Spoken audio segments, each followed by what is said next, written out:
Hi, it's the Law Boss back again with another video. Now, I know that I haven't exactly made a lot of content at the moment because I've been taking a break, but today I thought we'd get back into why you should start. And I have been on a Imperial Knight kick, looking at lore and stuff, so I thought let's cover Imperial Knights. So today we're just going to look at why you should start Imperial Knights, and why starting the Mecha Gundams that are half Gothic and half Gundam is right for you. So let's get straight into it. So Imperial Knights are like the if you want to play a faction that is just biggest, baddest. There's not much bigger than you apart from Titans, but like barely anyone plays Titans. These guys are like Imperial Knights. You probably think, oh, it's because they're a knightly armor. They also act like knights. They speak like knights. They have like big collections of knights coming together, full on like inducting people into the knighthood. It's very knighty. You live on a feudal world. It's all just knights, knights, knights. You're a big feudal thing. Also, the great thing with knights in the lore is they're happy to help out anyone because they see themselves as so mighty that, you know, it's actually lore friendly for them to shop and help a Space Marine chapter because they're more than happy to help the servants of the God Emperor, or, you know, to help shop the guardsmen, help the little guys out, or help the Mechanicus out because the Mechanicus can give them new guns. So for lore purposes of like getting them on the field, like it's always easy to ally them into an army. Or they're an army in their own right, because they found out that, like, you know, there's Tyranids invading their home planet, so they just run out and smash stuff. They like going on quests as well, so if you're big into knights, I think this is the army for you in terms of the lore, because, I mean, just look at them. They look awesome. They all, you know, carry around battle cannons the size of tanks that are rapid-fire battle cannons, mind you.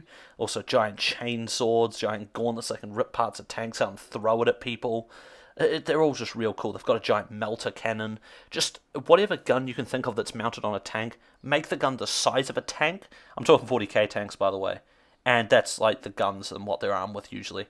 And they can usually just stomp on people if, you know, the time calls for it. Now, let's get into modelling and tabletop positives for starting Imperial Knights. I mean, for one, just look at this thing. Tell me, like, you running this thing would not be intimidating. Like, come on. So let's start with modelling. Very easy kits to build. So many big parts. There's a few fiddly bits like the ladders, but like when I say small, they're small compared to Imperial Knights. So they're probably like the size of a Space Marine bolt gun. So very easy kits to build. I mean, that does come with them taking a bit more time, but like I'd say they only take a little bit longer than building standard squads. So yeah, that's the main thing. Second of all, big paint canvases, able to fit tons and tons of detail onto these.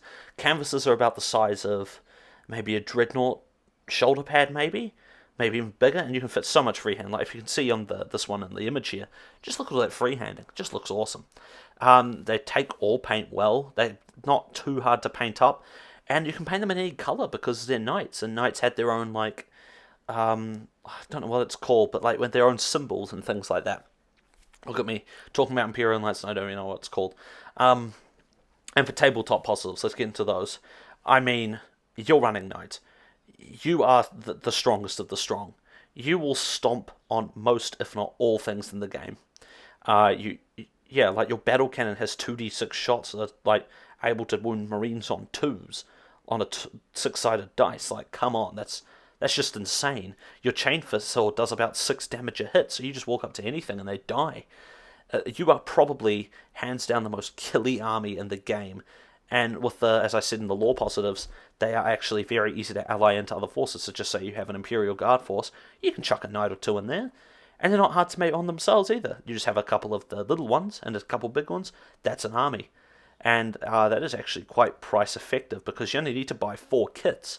Yes, those kits may be $200 each for New Zealand at least, but like you only need 4 of them, which adds up to $800 compared to some people who need to spend $100 per kit and need 5 of them for 1 unit.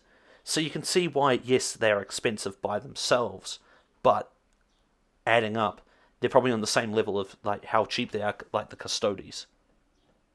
For an army of all Mecha Gundams, though, there has to be negatives. I know, it sounds stupid, but there's negatives. For one, you are always outnumbered. Unless you're fighting another knight army, you will always be outnumbered.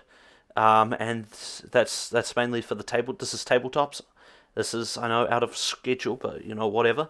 But, yeah, you're always outnumbered on the table. Like, you will not be winning the objective game. The way you win the objective game is blow everything off the objective, just so you are the only one to take those objectives. Also, if your opponent, yes, if you find a new player, your new player's not going to know how to kill a knight. It's a giant mecha. They'll be intimidated. But if you fight someone who knows exactly how to kill a knight and they bring knight-killing stuff, you're not really going to do well. Knights can go down to anti-tank weaponry with relative ease, which is a shame. But to be honest, that's all I can think of for knight negatives, because they're just so powerful. Is the fact that they can't hold objectives and they just can't really do well against stuff that is tailored to beat them, or players who know how to beat them. Now for lore negatives. For once, I actually don't have much to say. I mean, you can play them as good or as evil as you want, which is good. But there's never a small engagement for a knight. With like Guard or Space Marines even, you can have them fight like a little Gene Stealer cult uprising.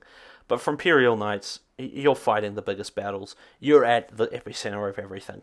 Now, I know that's fucking awesome, because I love if my Imperial Knight was just sprinting around, destroying greater demons left, right, and center.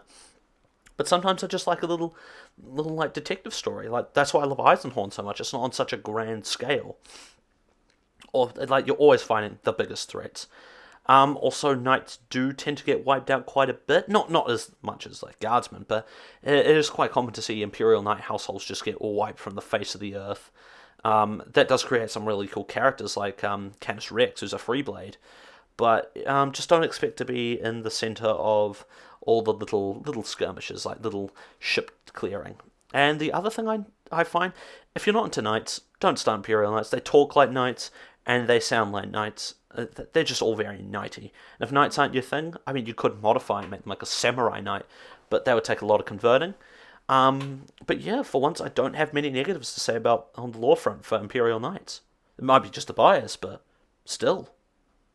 And that's going to do it for this video of why you should start. Now, I know I'm going to try to upload more over the summer because I'm going to have more time and I've got a new computer to edit on, so that's always fun. Please leave a comment down below what you'd like to see next. I won't be covering like sub-factions armies like Night Lords or Ultramarines or anything anytime soon, because like on the modeling front, I mean, it'd be pretty hard to do. Let's be real here. But I would like to cover them in the future at some point. I also might do game systems like Horus Heresy. I really want to do a Horus Heresy one, so that should be really awesome.